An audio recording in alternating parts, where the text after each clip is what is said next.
एक टीम जो किसी जमाने में बॉलिंग का पावर हाउस हुआ करती थी आईपीएल में, आज उसका होम स्टेडियम बॉलर्स के लिए कब्रिस्तान बना हुआ है। हम बात कर रहे हैं सनराइजर्स हैदराबाद की। क्या लगता है आपको इस साल उनके चांसेस? चलिए बात करते हैं।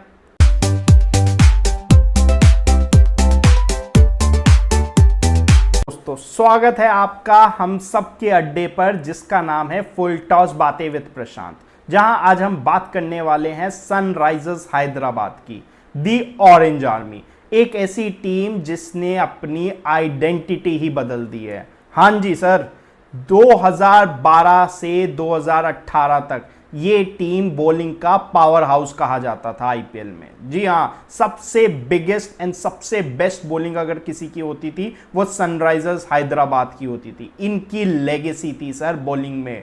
भुवनेश्वर कुमार, ईशांत शर्मा, राशिद खान, आप बॉलर्स बोलते जाइए, डेल स्टेन, एक से बढ़कर एक गेंदबाज इनकी टीम में आए और इनकी टीम को आगे बढ़ाते गए।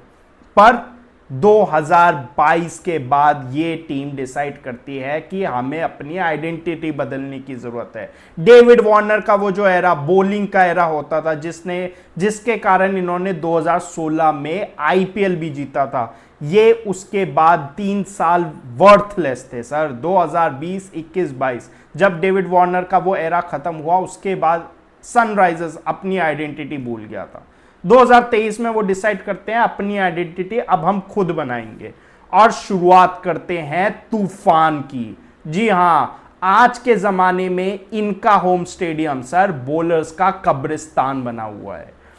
कोई भी बॉलर अगर वहां पे जाके अगर 9 की इकोनॉमी से भी अपनी बॉलिंग कर दे तो उस पे तालियां बजती हैं सर, तालियां, क्योंकि ऐसा इन्होंने रन फीस्ट बना रखा है अपना सनराइजर्स हैदराबाद ने राजीव गांधी स्टेडियम को।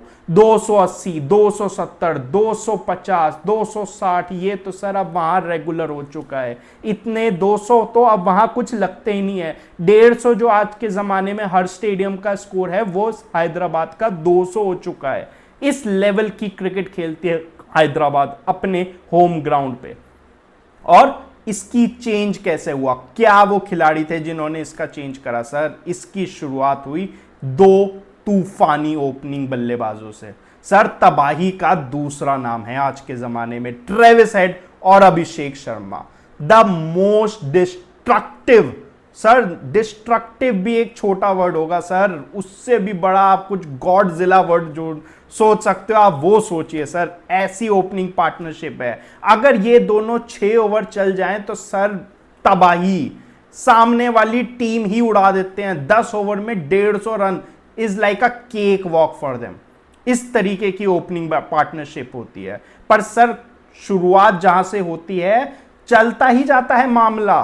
तीसरे नंबर पे आते हैं ईशान किशन, जो कि है अपनी form of his life. Ishan Kishan इस समय जिस फॉर्म में चल रहे हैं, कोई बड़ी बात नहीं कि वो 700 रन का सीजन ठोक दे, और वो भी 160 के प्लस के स्ट्राइक रेट से।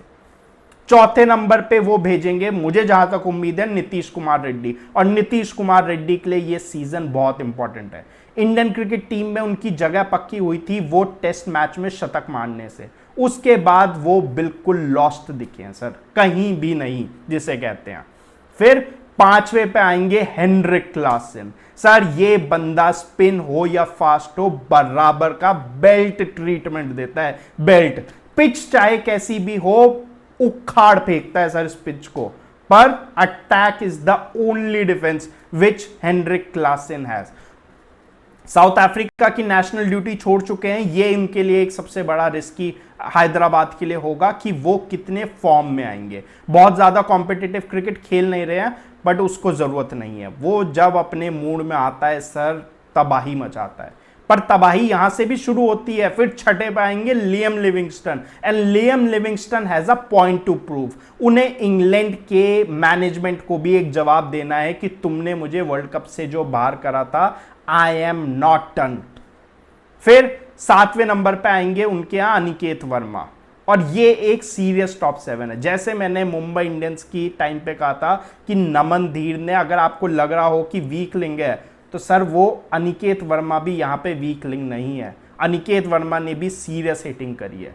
पर टॉप 7 के बाद आप सबको लग रहा होगा कि ये आईपीएल तो हैदराबाद ही जीतेगी, पर नहीं सर, यहीं से स्विच होता है, जिसे कहते हैं कहानी में ट्विस्ट आता है। और ट्विस्ट क्या होता है कि सर गेंदबाजी तो है ही नहीं, आपने अपने तो जिसे कहते हैं धुरंधर खड़े कर दिए, पर जी बॉलिंग में भी तो कुछ चाहिए। आप 250 मार दोगे, पर बॉलिंग आपने ऐसी रखी हुई है कि वो 250 छोड़ो, वो तो 300 पड़वा सकती है। और सोने पे सुहागा, पैट कमिंस भी शुरुआती मैचेस में अवेलेबल नहीं है।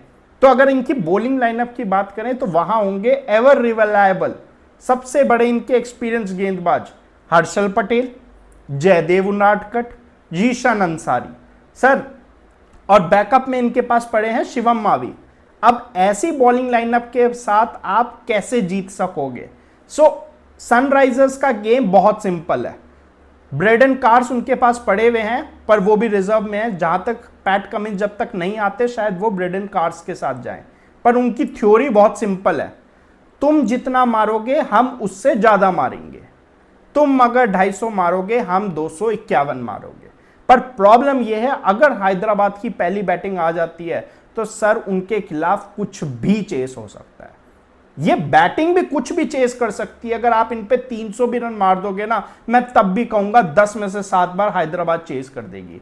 पर प्रॉब्लम यही है कि वो 3 बार ऐसा भी हो सकता है कि ये टीम 70 पे ऑल आउट हो जाए और इनका रन रेट बहुत बुरा गिरे। ये पैट कमिंस की थ्योरी है। पैट कमिंस ने ये कहा था कि टीम 100 पे ऑल आउट हो जाए मुझे फर्क नहीं पड़ता, पर जिस दिन खेलोगे चांद तक खेलोगे। ये हैदराबाद का लेखा जोखा है। आप लोगों को क्या लगता है, क्या हैदराबाद की ऑरेंज आर्मी 2016 का रिपीट कर पाएगा? आजकल हम हर चीज में ट्रेंड चल रहा है 2016 2026, क्या हैदराबाद का भी 2026 2016 का रिपीट तो नहीं होगा?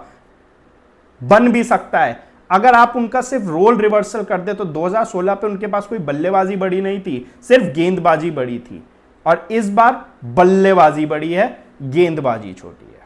कमेंट सेक्शन में जरूर बताइए कि इससे ज्यादा डिस्ट्रक्शन आपको किसी और टीम में दिखता है या नहीं। धन्यवाद।